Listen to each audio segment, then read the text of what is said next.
Hello, I'm making this video in response to Knowing Better's Subverting the Narrative video that was released a couple weeks ago. I just recently subscribed, and I'm not going to unsubscribe or anything like that, but I do want to critique the video in question because it makes a bunch of inaccurate statements that I would like to clarify and correct. The first statement that I feel like correcting is his statement on Pepe. I don't have the know-how to properly do the usual rebuttal video at the moment, so I'm just going to do it in one go. So the Pepe meme itself is not necessarily racist, and it's important to know what I mean by not necessarily. I mean, you cannot logically infer it from the interpretation. It is actually a lot more complicated. You see, it is true that the alt-right uses the Pepe meme for their various purposes, and just as a disclosure, I am very much against an ethno-state.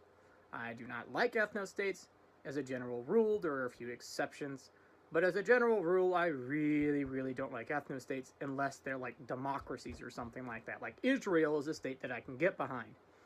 I generally don't like, unless it's going to be like that, I'm generally against an ethno-state. And even then, I'm not a big fan of them. The Pepe meme, in terms of how it is generally used amongst conservatives, is generally used against the idea of identity politics. That is generally how the Pepe meme and Kekistan and all that is, that's generally how that's used, is to go against that as kind of a joke or kind of as a means of transmitting the absurdity of the identity politics in question. It usually isn't oriented towards the racist elements of that use of that meme, although it is used for that purpose. But I mean, there is kind of a parallel, if one gives me the permission to go into that parallel, to sort of compare, saying, well, since the Nazis used the Pepe meme, then you shouldn't be allowed to, you shouldn't use it. Well, that Nazis use the internet. We're not allowed to use the internet because Nazis use it? No. I think it's a bit more nuanced than that, and I think you have to actually try to get more of a more reasonable perspective on that. So first, I want to correct the Pepe meme. Second correction is the Dr. Jordan Peterson bit. I think you are vastly misunderstanding who this person is, and it's not unreasonable that you are misunderstanding because he's not very clear. I think Liana K made a really good video criticizing Dr. Peterson. However, what you have to understand about the man is the man really got into psychology. According to him, he got into psychology because he was trying to rectify the great evils that he saw in the various reigns of Adolf Hitler and Joseph Stalin. He was trying to figure out how you could have someone become that evil. So, just so we're clear, that's who we're talking about by his own mouth, by his own admission. That is who we're talking about. And so, if you're going to criticize Dr. Peterson, I think you need to be honest enough to recognize that that's where he's actually coming from. And as a psychologist, it's not unreasonable for them to try to figure out why Adolf Hitler rationalized what he did. This doesn't mean they're trying to justify it. Saying Hitler probably had OCD par excellence is not saying, oh, he was okay, it's all good. No, it's literally saying, it's literally asking the question, what would motivate him to pick the Jews? What would motivate him to do the things he did? And to be honest, I don't think most people are even aware enough of the full perspective on Hitler in order to make that conclusion. From my point of view, unless you know who Rudolf von Bettendorf is, you do not know enough about Nazism in order for you to actually criticize them. Not because they're in any way, shape, or form right, or somehow morally good enough that you're beyond criticism, but I just mean you're not informed enough. You need to really understand where this whole Aryan supremacy crap came from. You need to really try to understand the connection between the origins of the Nazi Party and the occult movements that were going on at the time period. You really need to delve deep into that in order for you to really understand the psychology of Adolf Hitler, because that's what he was taking advantage of. He was very clearly somebody with dictatorial ambitions, who most likely didn't give two rat's asses about the Jews in particular. He used them probably as scapegoats because that's what he was into. If you look at the personality of the man, he's probably more like communist China in claiming that the United States did something. Maybe more like, sorry, not China, more like North Korea. He's more like Kim Jong-un, for whom the United States is a perpetual bad guy for whatever problem occurs in the country. Adolf Hitler was probably more like that, and probably just as brutal and evil, but he probably was just using the Jews for his own political gain. That's most likely what one would surmise if one looked at his behavior, at least from my perspective. That doesn't mean he wasn't inflaming, racial hatred or anything like that, but as a sociopath generally doesn't actually care. Somebody with antisocial personality disorder is not a person who actually has racial hatred as a general rule. They just don't give a crap about anything.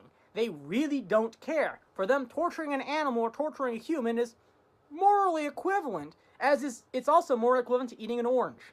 Like, from their point of view, they're all equivalent.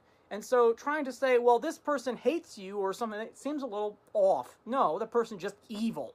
The person has real problems in the head.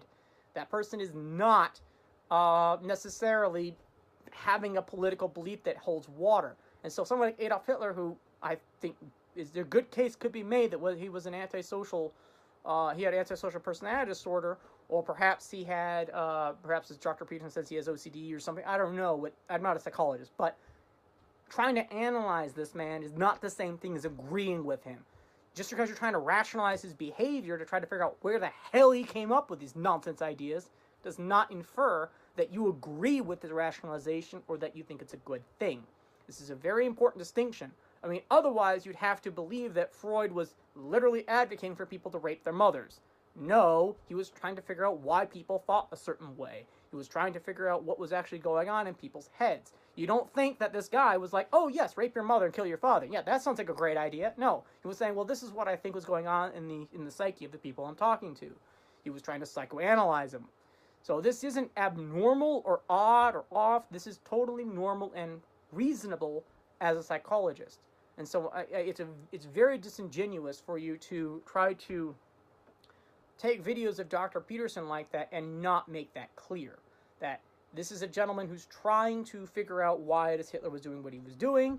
In fact, you referenced the Milgram experiment, which is something that Dr. Peterson has referenced before. So to suggest that he's somehow that he's trying to not allow people to see how evil they could be is literally the exact opposite of what he has claimed. He has literally claimed that the real horror of the Nazis is that you could be one. That it is actually quite reasonable for people to go down that road if they're presented with the worldview that they may have. That there's nothing stopping you from being like that. And that you really need to look at your own inner demons and deal with them as they are. This is evidenced by his other lectures. He's had several lectures on this. And if you watch enough of the lectures, you would get this kind of idea out of him. He's not trying to say, you can't be a Nazi. He's trying to say, no, you could be, and you need to deal with that. You really need to come to terms with your own inner evil. Okay, I think I've killed that horse. Next on the list is the Civil War. And this is going to be a point that's going to be brought back later on that will need to be discussed. And the critique you have is that many people are trying to rewrite the history of the South. Yes, they are trying to do that. There's no question. But that's not the end of the story. You see, there really is an actual rationalized justification for the South to have seceded from the Union. Now, the fact is that they were using this justification for evil means. They were trying to keep slavery around. That's what they were trying to do. But the argument, the rhetoric they were using to justify that isn't necessarily negated just because they were trying to use it for terrible reasons. Just because you're trying to advocate for free speech does not mean that because you're trying to advocate for the Ku Klux Klan that you even necessarily agree with the Ku Klux Klan. You could just be like, well, I think freedom of speech is a good thing, but I don't like the Ku Klux Klan. The fact that the Ku Klux Klan might be advocating for free speech does not mean that free speech means Ku Klux Klan. These are two different things. You need to separate them. That doesn't mean that the South wasn't into that. That is exactly what the war was about. The war was over slavery, period. But They did make the excuse of states' rights, which is an entirely separate issue. You need to be able to separate their rhetoric from their positions. So they had a position of pro-slavery, but their rhetoric was very much oriented towards the idea of the classical liberal tradition. And we're going to get back to that in a second with the big switch. There's a real problem there. Okay? So the fact is that some of their ideas and justifications are actually laudable, even if their positions are not. So the idea of having states' rights is literally how we have a country, because the United States, relative to England, was a colonial possession of England that fought for its independence. That was the justification the South was giving to the Yankees. They're trying to say, well, we're just trying to fight for our independence from you. And so you cannot say that they were unlaudable for their position with that particular idea if you're going to then claim, well, the American Revolution was justified. No, they're using the same argument. The caveat is you have to claim, no, slavery is still wrong, and we have a moral imperative to stop people from engaging in this behavior.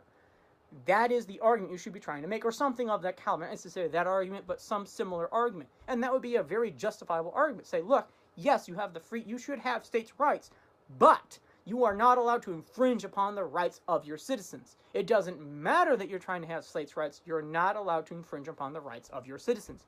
And stop. And that actually prevents you from having the liberty to have your own state.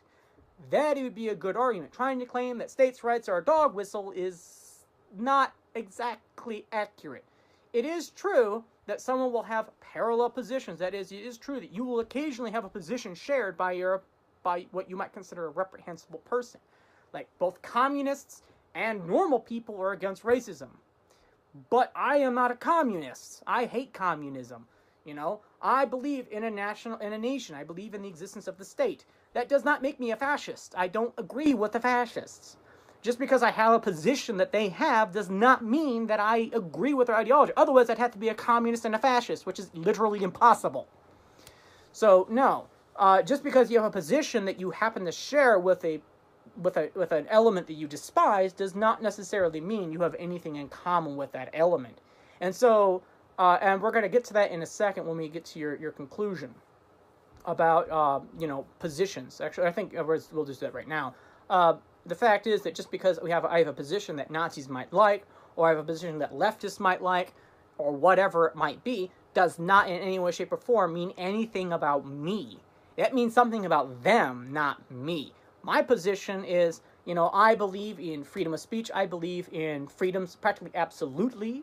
I believe in freedom to hold property. I believe in property rights. I believe in nations. I also believe in open borders if that's possible. I am a very pro-open borders advocate while still being a realist in terms of the border, realizing that we can't necessarily just open the border without having like a means or a process to make that reasonable.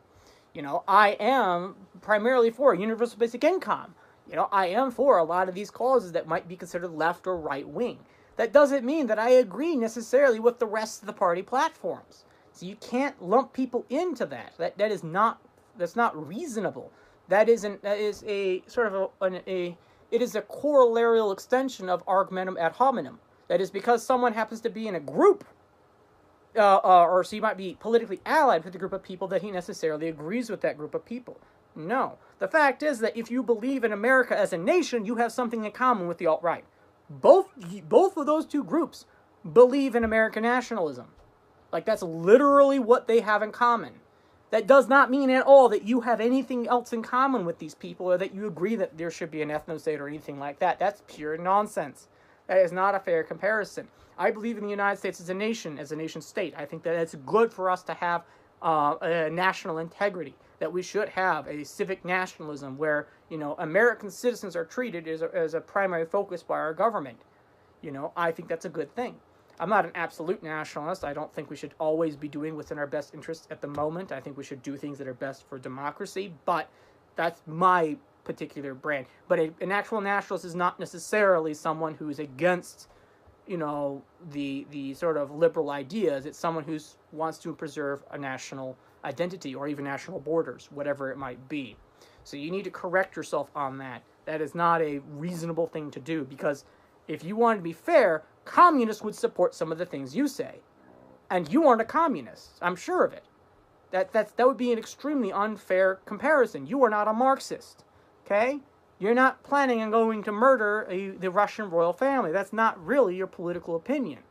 But you just so happen to share the same opinion. And the communists just seem to really like the anti-fascists. Like, you know, the same argument that you're trying to make is easily transferable to that argument. Say, well, all the Antifa are communists is false. Or to say that the Antifa are necessarily drawing in the communists is false. I mean, there is a little bit of truth to that, but that's due to the fact of what it means to be an anti-fascist. But there are genuine people in the anti-fascist movement that are really concerned about the rise of the hard right, or the far right, or alt-right, or whatever you want to call them. Okay? It is reasonable that these people exist. Now, I think they're a little diluted with some of the facts they believe in, but nevertheless, most of them, or a lot of them, are genuine in their beliefs. And it just so happens to be the case that the communists agree with them, but that doesn't make them communists, and it doesn't necessarily mean that they should change their positions just because the communists happen to be there. Okay? That is something to keep in mind. All right, next up is, as I said, the big switch. This is an extremely inaccurate analysis of what occurred, the political situation in the 20th century. There really wasn't a big switch. This is just false. This is objectively false. There's no evidence for this. What actually happened was far more nuanced and far more complicated. The Republican Party did not adopt racist positions. The Republican Party actually stayed relatively stable with their positions. They started off as being derived from the Whig Party. This is an important part you have to understand. When people say they mean classic liberal, they're generally saying that if they knew what the Whig Party was, they would say, yes, I like that party. I am a Whig. I am a classic liberal. I like the idea of what the Whigs were advocating for. By the way, as an aside, labels are not muddied. People muddy labels, but labels themselves are not necessarily muddied. Liberal and conservative actually have meaning, as fascism and communism have meaning. There are people who try to muddy that water, but that doesn't mean the labels don't actually still have the meaning. It's just that people are incorrect in using them. You know, just because someone will confuse astronomy and astrology doesn't mean that there isn't a difference between the two.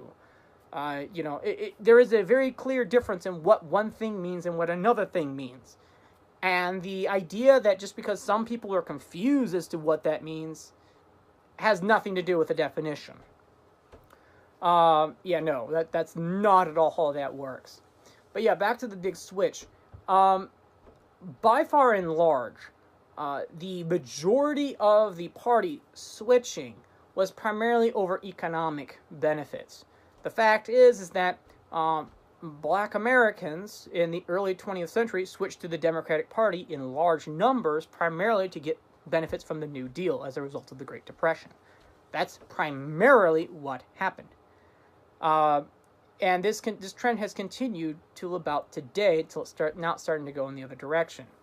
Likewise, the Republican Party, in terms of its progressiveness, did change at the onset of the very early 20th century with the rejection of the Progressive Party.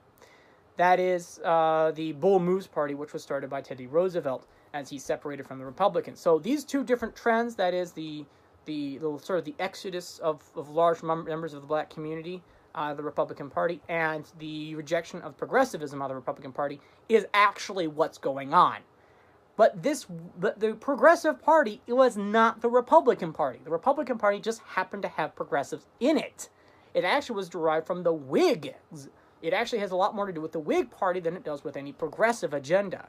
The progressives just happened to be in a political coalition at the time until they separated. The Republicans have always been very Whiggian in their interpretation. That's a very libertarian way of looking at things. The Republicans, even back in the slave day period, were very libertarian. That's why they were making the arguments they were making. They were saying, look, every man deserves to be free and liberated. That is what they were really arguing for. They were not arguing. They were not at all arguing for a growth of government power or anything like that. That has been the realm of the left. Now, the left didn't argue for government power either up until FDR. Then the left really started arguing more in terms of, there's some elements that predate FDR. I mean, Woodrow Wilson did expand some government in some areas, but FDR was really the cornerstone in terms of the new shift for the Democrats to really be for greater government control. for larger government and for the government to be more involved in the citizens' lives. So we need to be very clear about that. That this is a position that's much more nuanced and complicated. Most Republicans today are very much against racism, period, as most Democrats are. Not all Democrats are against racism. Not all Republicans are against racism. It's a lot more complicated than that. You really have to go into a nuanced understanding and actually try to get into the nitty-gritty details. The devil's in the details, as it said.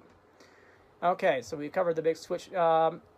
Now, in terms of the video you made with Sargon of Akkad and Tommy Lauren and Milo Yiannopoulos, the video with the tape thing, you were trying to suggest that the alt-right and the right-wing are complaining about free speech because they're being criticized. No. Wrong. Very, very wrong. There are actual real threats to free speech in Europe.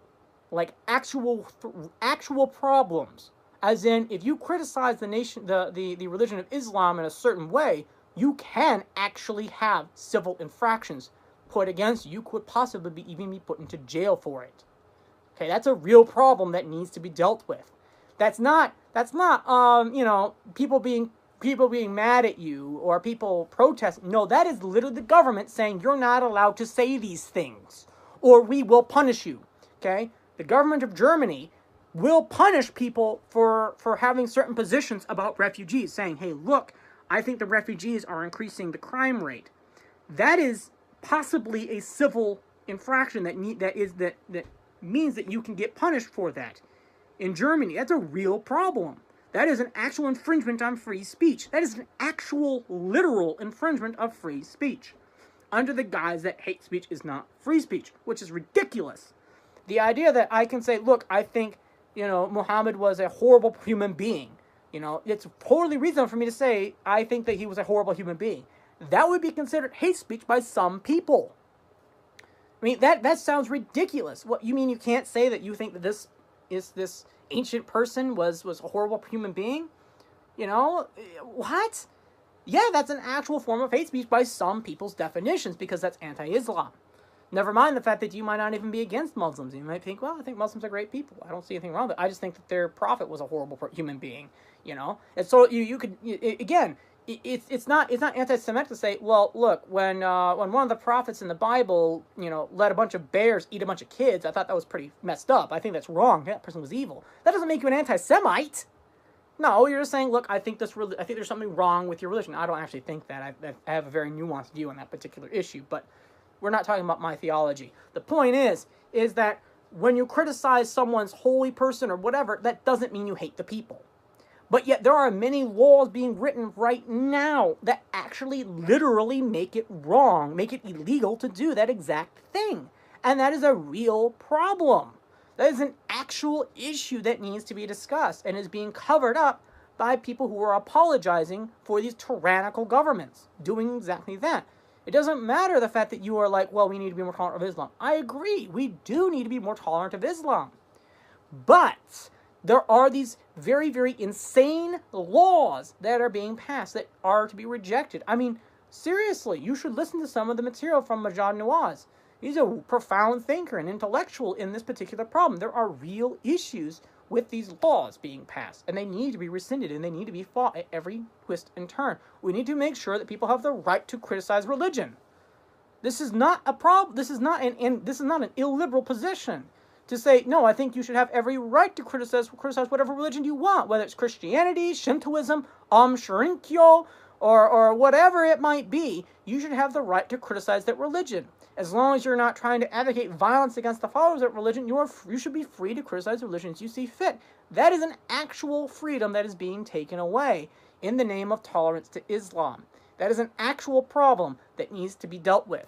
I don't think that you would be so far to say that Charlie Hebdo was the fault of the cartoonists. No, that's the fault of the violent mob that needs to be dealt with. That is an actual threat to free speech. Whether it be from the government or the mob, it is a threat to free speech, although frequently in this current time and age, it's actually the government of Europe. The governments of Europe are actually being very, very, very dishonest and very, very much sticking their heads in the sand, metaphorically speaking, when it comes to this issue. That there's an actual problem that's going on in the United Kingdom and in Germany, and in France, and it's causing a very strong right-wing sentiment. In fact, a lot of the reasons why Viktor Orban and others have been coming to a position of power is precisely because that the idea of challenging the refugees and challenging the ideas of Islam have been seen as racist for so long that people are just starting to get fed up with the idea. This is a real problem because there are actual racists who are coming to power that need to be dealt with. And this obscures the issue and prevents us from being able to prevent these people from coming to power. So if you really are for liberal values, and you really are liberal, and you're like, we need free speech and all that jazz, you need to get on the program. You need to be made aware of the situations that are occurring. It is not just that there are people saying nasty things on the internet. Yeah, people do that all the time. The fact is there are some people who want to have control over what is considered nasty. So criticizing Islam, saying, I think Islam is not the true religion, that could be considered hate speech by some people. That really, truly is an actual position held by some people who have political influence. And they are trying to push things like that. If you don't believe me, fine. But go do your research on the matter and you will find that this is actually accurate. Okay. Got that out of the way. Last but not least, oh, I already covered that, yeah. So, like as I said, just because I have a similar position with a person does not mean I agree with their fundamental ideology. The fact is that you generally have a lot more in common with these horrible people than you'd like to admit. If you believe in the existence of a nation, then you have something in common with Hitler. Period. You literally have the same position on that particular topic. That doesn't mean you agree with him. You know, you could be a vegetarian. Hitler was a vegetarian. That doesn't make vegetarians Nazis. That's not how that works. You have to be very clear and concise. And you have to understand the difference there. Anyway, I do enjoy your videos. I recently subscribed. And I will probably continue to watch a lot more of them in the future. But I did want to criticize you on this particular video because I thought that it was loaded with errors that needed to be corrected. Anyway, thank you for listening, if you did listen. If not, well, I guess I just screamed into the air for nothing. Anyway, thank you and have a nice day.